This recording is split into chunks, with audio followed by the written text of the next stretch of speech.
Welcome back to the Speedrun series, and let's start. We're sitting in 1641, and in the first game of this episode we're facing opponent from Bangladesh. E4, we're facing Sicilian defense, and we're getting plus 15 points. I don't think we'll cross 1700 in this episode. That's probably the next one. But let's find out what we can do in this game. So very common, Rasalimo, and after castle, I'm wondering if he's going to go for this endgame. So again, I always tell my viewers not to play this, but I faced this d takes e4 multiple times, so I won't be surprised if he decides to play the same. Again, d takes e4 is a possible decision for black pieces just to simplify the game, but again, this structure, I'll have so many ideas and so much play that usually black don't survive in this endgame. So let's see if he's going for any of this. For now, he's kind of keeping he's keeping the pressure in the center, but I might play e5 at some point, maybe bishop f4, to restrict this rook on a8. And maybe play knight a4, maybe play knight e5. He might try some bishop b7, but I don't think it works or anything like that. If knight h5, again, I can probably just go back with my bishop, or maybe I can retreat it back. So it's not a big deal. Bishop d2 is played. And then some bishop a6 ideas and whatnot. Alright, queen b6, and now I was really thinking I even have this, rook e7. Let's just calculate queen b2, and what do I have? Maybe knight a4 simple makes it a lot easier, because then I start having counterplay against the c5, and maybe e5 at some point, because then he'll have to play g6. Yeah, I'm thinking of e5 right now. Maybe bishop e3, let's try to attack it for a while. And if d4 is played, then, I might go back to c1 and then play b3, bishop a3, knight d2, knight c4, and, this pawn is very weak. This pawn is actually very bad. This, and potentially, queen d2, knight d2, d4. Actually, I shouldn't blunder this, but maybe bishop d2, maybe queen d2 takes, and then takes, should be alright. Yeah, knight f6 is now played, and now maybe bishop d2 and bishop c3. It should not be too bad here, because he gotta move his queen back, and I'll come up with some decision. Maybe queen d2 actually, and try this idea again. Alright, d4, that's what I was kind of thinking about, because now I might have bishop g5, knight d2, knight c4, and kind of start playing against all these pawns. Maybe knight d2, e5, but again, I don't like this pawn, and bishop f6 now is an idea, because g takes f6 will be a necessary move just not to plunder this pawn in c5, even though the structure supposedly is really good for black. Alright, bishop b7, and now probably I want to go bishop h4, I want to go bishop g3, and then maybe retrieve my knight to c4 through e5 square. And especially after bishop g3, bishop d6 is not possible because of e5. So let's see what he plays.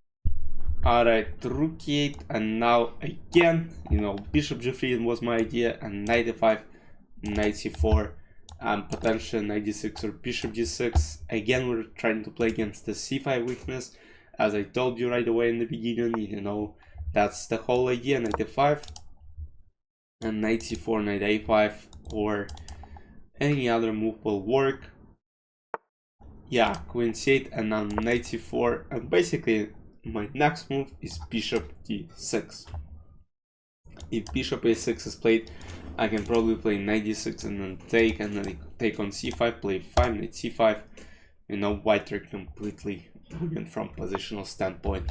So queen d8 is played. Not sure what this move is, but I mean, to prevent basically knight d6 or bishop d6, but what if I play queen d2 and now my idea is to play knight a5. Alright, knight d7 is played, and now I think this or this should end the game pretty quickly. I would say bishop d6 is another move which kinda deserves some attention. Because you know, then I take, I might go to the endgame right away. And you know, those pawns will not survive. Alright, knight b6 is now played, and now I think bishop e7 works fine. Because bishop e7, knight e4, bishop d8, knight d2, and I think bishop a5 actually wins the game. And if queen e7 I can just take with every single piece on b6 and win the game here. I was thinking of knight c5 and attacking bishop on b7. I finally took the pawn. I have a huge advantage in the center and should easily convert the game. Knight c4, I would say b takes c4, so my knight has a square on b3, and then rook b1, maybe e5, and start playing against the bishop on b7. Alright, queen b6, knight b3, and I'll get my knight back, and now rook b1, and at some point knight a5 idea will come. Eventually, wait, c5, knight c5, he just decided to blunder another pawn, completely winning position. The resignation should be very, very soon. Alright, rook b8 is played, and again, I think queen b4 is a very powerful option, because I got some knight a6 ideas right now. I can play knight b7, takes with every single piece, then play rook b1, maybe rook b2 does this, and then knight b7, because then, you know, I grab everything, and rook b8 will be a checkmate threat, and he will need to sacrifice his queen, otherwise he will be checkmated. So let's see what he will come up with. But now this queen doesn't look very safe for black. Alright, queen c7, and I think it's time to resign. Knight a6, followed by either knight b8 or bishop a6, queen b8, and white wins the game. You know, we have an eye on this, we have an eye here, everything. It's now over. We'll move to the game number 2 very soon, and it's move, and it's win number 36. Let's put it on. There is nothing interesting. You'll probably see the end of this game in a sec. Yep. Alright, again we have a Canadian opponent and we play with black pieces. You know, 36 wins. Probably will try to get to 38. We gotta get 2 more wins in this episode, so let's see what happens. He's playing this Stonewall attack, which is not the best, and it is not considered best like anywhere. I mean, now he has to play some knight f3, and basically he'll have to develop this way, which doesn't look great for white pieces. Because then after knight f3 I can start basically playing against this f4 pawn by playing queen c7. Again, it deserves some, you know, some respect, but I think nothing much I can play. I can reply with the same knight e4 and then f5. I'm not sure if he knows what he's doing, but let's see. Alright, that's what I'm talking about. Now g3 is played, and now I think actually h5, h4 looks great. Alright, he is not careful enough, and if he plays knight h4 now, I think, you know, this should end the game really quick. Because then, you know, knight f4 takes, probably bishop f4 works as well. No, I don't really care, his pieces are all in the center. If he tries to castle, I mean, I just don't believe this can happen. Because then some queen d6, he plays this. Again, very interesting, but I think I can just go back, or, because again, no, I don't want to risk it. I maybe play knight h5, you know, just to make sure I kind of keep my pieces in the center. If queen d2 will be played, I can play queen f6, long castle. Yeah, actually, maybe I rushed with this sacrifice, but you know, it shouldn't be too bad. considering the fact that, you know, this g3 didn't look right at all. So let's see what he's going to play. Alright, he plays castle. Again, move which deserves a lot of attention. I'll probably play queen d6, I'll respond accordingly. I'm trying to maybe take and play queen g3, queen h4. Again, you know, I have so many options here that probably, you know, he might blunder something at some point. You know, he is not careful enough. I might easily win the game, and I might lose because of the same reason. Let's say knight g5 here. I think bishop h2 works, and then this. I take all material, but even this might work for white pieces. So I'm just waiting for his response. Alright, queen e2 is played. I don't think that's the best option, but I think the idea is basically play knight e5. But after knight e5, I think I can just take, and I even take with this, even though it doesn't seem right. But knight e5 takes. I have some queen b6, and then take and then play g6 and then long castle. Yeah, my whole idea right now is to castle one side and be kind of safe. Even though I don't think I'm safe actually.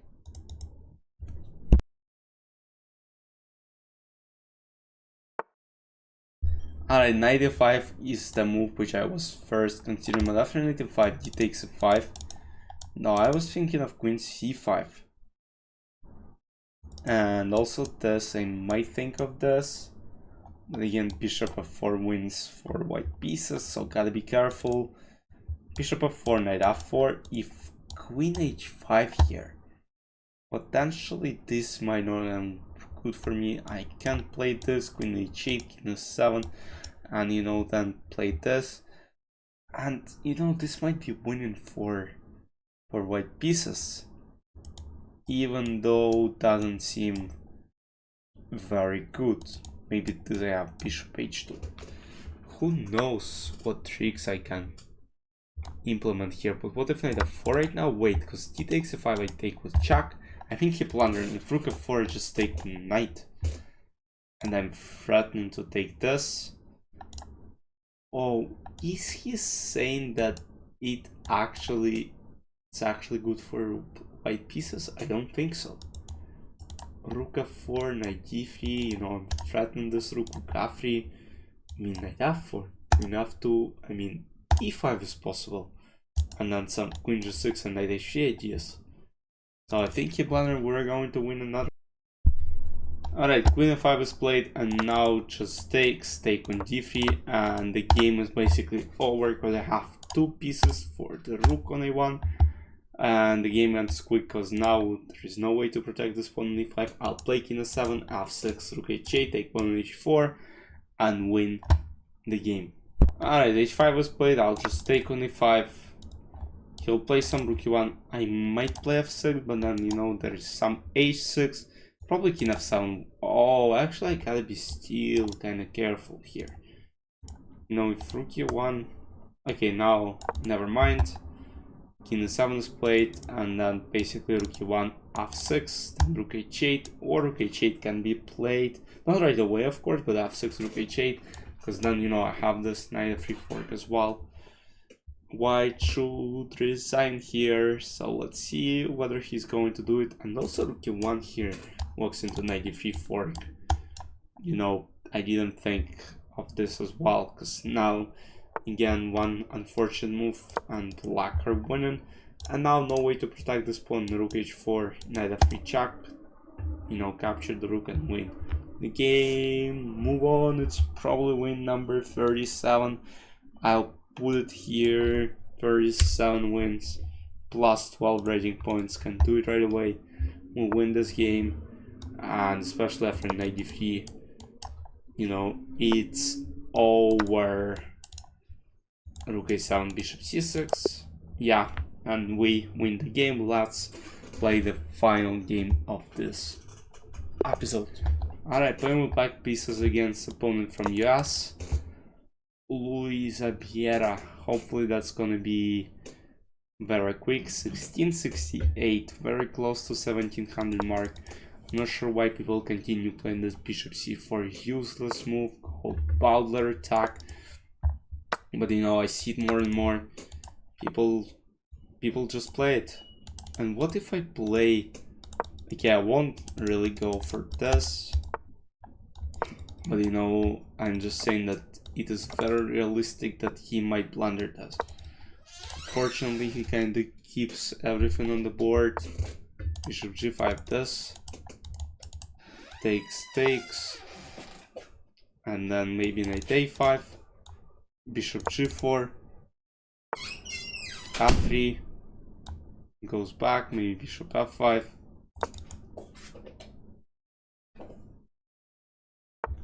Alright, knight c3, and now I'm thinking of this basically. Or probably rook 8 works as well.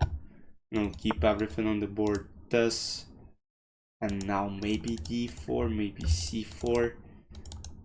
c4 looks fine, because you know, I kinda lock everything up. And if he trades queens of the board, you know, I'll have this in the end of the line. Maybe here queen b6 or knight b4, which seems more interesting, because then I'm threatening to take on a2 and play queen b6 as well. Bishop c5. All my pieces are very active, and also I'm threatening to just take pawn on c2. Yeah, and he blunders it, and we should easily convert this endgame being up a pawn. And also knight d3 ideas, bishop c5, knight d3, everything just works well for black pieces here. And this dumb looking bishop on a2, knight f3, knight f5, and then h5, knight g4. No, everything works well. Maybe even bishop c5, no, knight f5, then knight g4. You know, trying to take this bishop off the board, you know, should be really good. Bishop f2, knight g4, then take, play bishop c5. Let's see what he is going to do here. Not much can be done about it. So let's see, bishop f2, thus he should resign. I mean, technically should, but no, probably play for another, you know, 30 moves until he blunders something in the endgame. And bishop b1 is played, and now I'm thinking of bishop c5. Now we'll keep this check, and if bishop f2 is played, we'll just take here, play knight g4, and you know, doesn't look great for white pieces. Maybe knight g4 now, because now I'm ready to set this up, basically play knight f2. And here I don't like this at all. What if I play knight f2 and then take? Or I can play bishop f2 right away, or I can play... What I can do here is play this, and then bishop f2. And then, you know, take... But everything works well, so even this, you know, kind of works. And if rook f1, maybe knight g3 takes, or maybe I can go back with my bishop. You know, play knight d3 and steal bishop d7, bishop c6 ideas. No, the king is wide open in the center. Nothing much can be done about white pieces here. And I should win the game. That's bishop d7 and then bishop c6. White, of course, should resign. Yep, bishop c6, king h2, and I should win. Alright, king h2, and now bishop c7, maybe something else. Yeah, this. And then probably knight d5 this. He just walks himself into pin. I think h5 is a very strong move. d5 is a very strong move, which doesn't let any chances to white. Because then trade, you know, the spin is absolutely immortal. You know, huge positional domination. He should just resign. Let's see what he'll come up with. Alright, rook g1, and I don't see a lot of things. You don't see big tactics or anything like that. Probably rook e3. Now threatening this, And now after bishop d5, you know, I have this rook e2 idea. Rook e2 is so strong that, you know, it will end the game immediately. Maybe even here I had this rook e2, but then, you know, rook g2. That's why he plays this move. And now again, I threaten rook e2 again. He gotta protect from it. Rook e2 doesn't save him, because rook e2 wins the game. It's probably win number 38. I'll just put it right there. You know, we're getting very close to 1700 mark. You know, and very close to 2000. We started from basically 0 and climbing on the ladder. So let's check. Alright, rook g2 is exactly what I was thinking of. And after rook e2, he of course should resign immediately. Takes. Rook g2 is the only move he has. And you know, I take. Oh, he doesn't let me do it. I won the game. Now, of course, no rematch. That's all for this episode. I'll see you in the next ones. Bye bye.